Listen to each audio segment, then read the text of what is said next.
মার্কা দানের শীষের পক্ষে থাকতে হবে। প্রার্থী নিয়ে ডিবেট থাকতে পারে, প্রার্থী নিয়ে আপনার পছন্দ অপছন্দ থাকতে পারে, দানের শীষ নিয়ে কোনো অপছন্দ বা পছন্দের বিষয় নেই।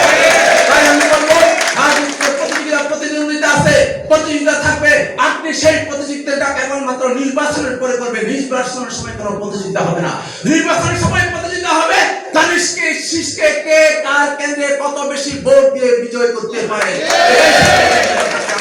তাই আপনাদেরকে বলবো, আমাদের নেতা নুরুল ইসলাম নয়ন, আমাদের নেতা যুবদলের বিপ্লবী সভাপতি আব্দুল মুনায়েম মুন্না ভাই যে বক্তব্য দিবেন, নয় ভাই যে এই বক্তব্যগুলো করে আমরা অনুসরণ করবো। আমরা আমাদের প্রিয় নেতা সাংগঠনিক বাবা তার প্রমাণটির মধ্যে যে বক্তব্যগুলো দিচ্ছেন সেগুলো অনুসরণ করবো। দানের শীষকে কিভাবে জিতানো যায়, জনগণের দ্বার দ্বারে যেতে হবে, জনগণ যেভাবে খুশি হয় সেভাবে আমাদেরকে থাকতে হবে। কারণ আমরা জনগণকে নিয়ে রাজনীতি করেছি, জনগণের ভোটাধিকারের জন্য আমরা দীর্ঘ 17 বছর লড়াই করেছি। আমাদের প্রতিটা আন্দোলন ছিল জনগণের সম্পৃক্ততা, জনগণকে নিয়ে আন্দোলন করেছি, জনগণের সুস্থতার কথা আমরা চিন্তা করেছি।